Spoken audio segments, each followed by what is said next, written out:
네, 안녕하세요. 저는 조수아 선교사입니다. 반갑습니다. 저번 주일날에 여기서 거창하게 파송식을 하고 또 여러분을 뵈려니까 저도 조금 민망한데요. 그래도 오늘 진짜 마지막이니까 여러분 한번 잘 들려주셨으면 좋겠습니다. 네, 오늘 이 자리에 지금 여러분 스스로의 결심으로, 스스로의 의지로 오지 않으신 분들이 조금 있는 것 같아요. 지금 예복서 캠프가 진행 중인데 캠프생들 중에서는 아마도 여러분의 부모님의 결심, 부모님의 의지로 오신 분들이 많을 텐데요. 혹시 여기 나는 목회자 아니면 선교사의 자녀다 하시는 분들이 있나요? 꽤 생각보다 많네요. 혹시 이미 다들 아시겠지만 저는 마이클 조 선교사님의 둘째입니다. 제가 마이클 조 선교사님의 5남매 중에 둘째인데요. 아버지가 이 선교의 대표이시기 때문에 저의 삶은 이 사명이라는 단어를 빼놓고는 이야기할 수가 없을 것 같습니다. 사명 공동체에서 저의 삶을 시작하고 함께 성장하고 지금도 이 사명 안에 저는 살아가고 있습니다. 그래서 어릴 때부터 그냥 이 사명과 비전이라는 것이 제 삶에 너무 당연하고 자연스러운 것이었어요. 저는 이 공동체 안에 특히 여러분 선교사의 자녀로서 함께 한다는 것은 우리 혜은이나 찬수나 다들 알겠지만 이 선교의 비전이 곧 여러분의 삶의 비전이고 선교의 미래가 곧 나의 미래라는 것이기 때문에 이 선교사로서의 미래는 너무 당연하고 자연스러운 것입니다. 저희에게. 그래서 이제는 언제인지 잘 기억도 나지 않는 그냥 희미한 순간부터 저는 그냥 나는 선교사 하겠지, 나는 선교사 되겠지 하는 마음으로 살아갔습니다. 그렇게 컸습니다. 저는 또 제가 막 반항할 것 같진 않잖아요. 제가 막 순종적인 아이이기 때문에 그런 것에 대해서 반발해본 적도 없고 불순종해본 적도 없고 그냥 순응하면서 살아갔던 것 같습니다. 근데 그러나 제 안에 저도 모르는 사이에 그런 것에 대한 어떤 불신과 불안함이 좀 싹트고 있었습니다. 왜냐면 어린 시절의 기억에 아버지는 이제 거의 매일 다른 곳으로 선교를 나가시고 사역을 하셔서 같이 있는 시간이 거의 없었고 또 어머니가 저희 남매를 키우시면서 이제 사역을 하셨는데요. 제가 한 7살이 되었을 때쯤 이제 그 저번 파송식에 여기 잠깐 띄웠던 사진 있잖아요. 그때쯤이었어요. 그때 이제 하늘이는 아직 안 태어나고 제가 7살 되었을 때쯤 믿음이가 저희 막내였을 때 믿음이가 약 태어난 지 7개월 정도 되었을 때 이제 필리핀에 저희 가족이 다 같이 가게 되었습니다. 선교를 가게 되었는데 이제 그때 클라라 선교사님이 막 20대 선교사였는데 그때 한국에 있는 모든 사역을 클라라 선교사님한테 다 맡겨버리고 저희 가족이 필리핀으로 떠나게 된 거예요. 근데 필리핀에서 약 3개월 정도 사역을 했는데 거의 적응해가고 있었을 때 갑자기 저희 어머니가 목에 요만한 이제 혹이 생겨서 갑상선 암이 생기셔서 수술을 받으러 한국에 입국해야 되는 일이 생겼었습니다. 그때 막 1월 추운 겨울날이었던 것 같아요.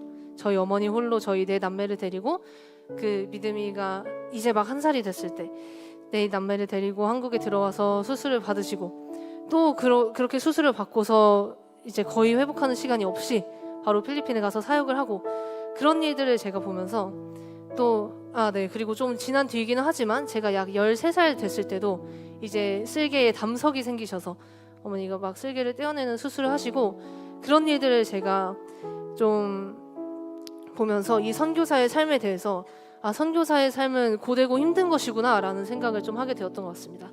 여러분 오신 이 캠프 중에도 막 단수가 되고 물이 안 나온다던가 하는 우여곡절이 많이 있잖아요. 타지에서 그렇게 하나님의 일을 하고 선교를 하는 데에도 참 우여곡절이 많고 어려움이 많았는데 특히나 이 영혼 사역이라는 것이 정말 우여곡절이 많은데 이 하나님의 일을 하는 사람에게도 이러한 일들이 고난이 일어날 수가 있구나 하는 생각이 들었었습니다.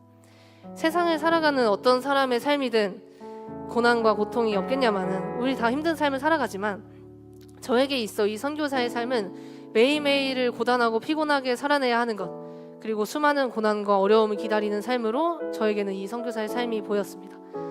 그래서 저의 사역자로서의 삶의 시작은 솔직히 말하면 자원하는 마음이 아니었어요. 필리핀에서 한 5년 정도 지내고 나서 다시 한국으로 이제 돌아오게 돼서요. 갑자기 제가 13살이었는데 검정고시 공부를 하라는 거예요. 그래서 저는 열심히 공부했습니다. 13살 때 초졸, 중졸 검정고시를 이제 끝내고 14살, 15살 해서 고졸 검정고시를 끝을 내고 그 점수도 살짝 부끄럽지만 제가 7과목 중에 수학 1개, 과학 1개 이렇게 하나씩 틀렸어요. 그래서 그때 저의 중학생의 나이로서는 그게 최선이었거든요. 그렇게 진짜 열심히 공부를 하고 또 검정고시 공부를 마쳤더니 그 다음에는 사역을 하라는 거예요. 그래서 사이버대학교를 지원을 해서 대학교를 다니면서 사역을 하고, 그때 제가 상황실 팀이라는 이제 상황실에서 사역을 시작을 하게 되었는데요. IM 선교의 뭐 컨텐츠 영상을 편집하고 촬영하고 막 포스터, 카드뉴스 이런 디자인을 하고 또 책을 만들고 그런 사역으로서 이제 선교사의 삶을 시작을 하게 되었습니다. 근데 제가 보아왔던 그 선교사의 삶을 제가 시작을 하니까요, 제 안에 어떤 이제 회의감이 들기 시작했습니다. 왜냐하면 저는 모든 것을 사역을 시작하면서부터 항상 시켜서 한 것이었거든요. 내가 이 사역을 하는 목적이 무엇인지 돌아보니까 내 안에는, 저에게는 목적이 없었고, 저는 그냥 처음부터 이게 제 운명인 줄 알았고 부모님 때문에 어쩔 수 없이 하는 것이라고 저 스스로 그렇게 생각을 하고 있었던 거예요. 그래서 또 이 사역을 하면서 겉면으로는 참 내가 신실하고 선한 선교사로 보이고 싶어서 보여지는 것에만 집중을 하고, 또 저랑 다르게 진짜 뜨거운 열정을 가진 멋있는 사람들에게는 자격지심을 느끼고 그런 선교사 자녀로서의 어떤 겉모습만 갖춘 제가 되어가고 있었습니다. 정말 이 사역을 하면서 선교사의 삶을 살다가 보면 내가 너무 작고 자격 없고 부족해 보이는 순간들이 참 많습니다. 왜 나를 부르셨을까? 이렇게 보잘것없고 능력 없고 믿음도 없는 나를 나 스스로가 너무 합당하지 않은 사람 같아 보이는 순간이 정말 많아요. 그리고 내 또래의 친구들을 보면 그냥 학교에서 자기가 하고 싶은 꿈 찾아서 공부하고 친구들이랑 놀러 다니고 그냥 그렇게 사는 친구들을 많이 부러워했었습니다. 왜 하필 나일까? 내가 선택하지도 않았는데 나는 이렇게 살아가야 하고, 나는 드린 적도 없는데 내 삶이 이미 이곳에 바쳐져 있고, 그런 원망들이 제 안에 참 많았는데요. 부모님의 하나님이 나의 하나님이 아니었고, 저희 아버지의 간증에 보면 그렇게 놀랍게 역사하신 하나님의 역사가 제 삶의 체험이 아니었기 때문에 저는 사역자의 삶을 살아가는 중에서도 계속해서 사단의 공격에 그렇게 쓰러질 수밖에 없었습니다. 전혀 기쁨이 없고 육체적으로만 힘든 삶을 살아가다 보니까 내 평생을 이렇게 내가 선교사로서 바쳐야 한다는 사실이 너무 자신이 없고 무서운 거예요. 그래서 하루는 제가 어떤 이상한 용기가 났는지 처음으로 저의 어머니에게 나는 이 사역이 행복하지 않다고 너무 그만하고 싶다고 말을 했었습니다. 모르겠어요. 위로를 받고 싶은 거였는지 정말 그만하고 싶은 것이었는지는 잘 모르겠으나 저의 말을 들은 어머니는, 저는 위로를 해줄 줄 알았거든요. 근데 제 예상과 다르게 얼굴이 이렇게 굳으시더니 어떻게 말씀하셨냐면, 나는 차라리 너무 힘들어서 하나님께 지금 이 자리에서 나를 데려가 달라고, 나를 하나님 나라로 데려가 달라고 말한 적은 있어도 이 사역을 그만두겠다고는 내 입으로 못 말한다. 이 사역은 우리에게 생명이다. 이렇게 말씀을 해주셨습니다. 물론 저희 어머니 아버지에게 이 사역은 처음부터 일궈내신 삶과 헌신과 열매가 온전히 담겨 있는 것이고 몸과 같은 것이잖아요, 이 선교회가. 근데 저에게도 이 사명이라는 것이 단순히 저희 부모님께서 이 선교회를 세우셨기 때문이 아니라 하나님께서 이 사명을 나에게 맡기셨기 때문에, 만약에 정말 네 행복이 이 사역을 좌지우지하는 것이라면 내가 이게 복에 겨운 소리를 하고 있는 거다. 너의 행복이 이 사역을 좌지우지할 수 없다. 이렇게 저에게 말씀을 하셨습니다. 그래서 저는 생각할 수밖에 없었습니다. 도대체 이 사명이 무엇이길래, 이 사명이 도대체 무엇이라서 하나님 곁으로 가는 게 나은 것만 같은 고통에서도 이 삶을 포기할 수 없게 하는지, 이 사명이 도대체 무엇이라서 자신의 유익이 조금도 없는 일에 이 많은 사람들이 자신의 삶을 바치는지, 이 사명이 우리에게 도대체 어떤 의미이길래. 저는 하나님의 강권적인 부르심이 아니라면 결코 이 자리에 서 있을 수 없는 사람이었습니다.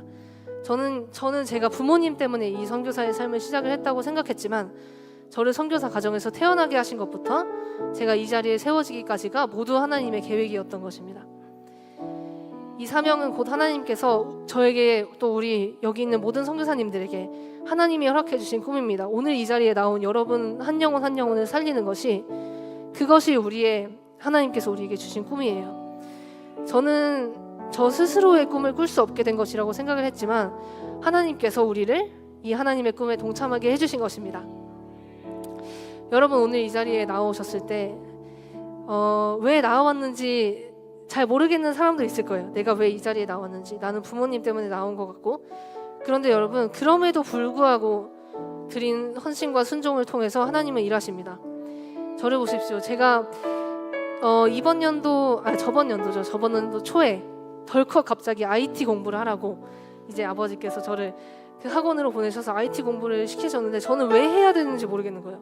도저히 왜 내가 갑자기, 나는 태어나면서 한 번도 이 IT 공부를 해본 적도 없는 사람인데 왜 갑자기 나에게 이런 걸 맡기시는지 이해가 되지 않았지만, 그럼에도 불구하고 순종함으로 그 자리에 나아갔습니다. 그럼에도 불구하고 믿음으로 나아갔는데, 하나님께서, 저는 너무 작고 부족한 사람이지만 하나님께서 그런 나를 사용하셔서 태국 땅을 일으키시고 또 전 세계의 이 IT 사역을 일으키시는데 저를 이제 사용하시려 하고 있습니다. 여러분, 그럼에도 불구하고 순종하고 믿음으로 나아가시기 바랍니다. 이 자리에서 그럼에도 불구하고, 나는 모르지만 하나님께서 나를 향한 어떤 뜻을 가졌는지 나는 모르지만 그럼에도 불구하고 여러분 이 자리에서 기도해 보시기 바랍니다. 비록 우리는 작고 연약한 자이지만 나를 택하신 하나님께서 우리에게 주신 꿈이 있기에 저는 이 IT를 통하여서 전 세계와 열방을 일으키는 꿈을 꾸고 있습니다. 여기 있는 모든 여러분, 하나님께서 당신을 향하여 가지신 꿈을 발견하시길 소원합니다. 여러분, 이 캠프가 정말로 여러분에게 그 하나님의 뜻을 발견하는 기회가 됐으면 좋겠습니다. 네, 이상으로 제 감정 여기까지 하고, 여러분 태국 땅과 저희 IT 사역 위해서 많이 기도해 주시고요. 여러분도 이 캠프를 통해서 꼭 하나님 만나고 가시면 좋겠습니다. 감사합니다.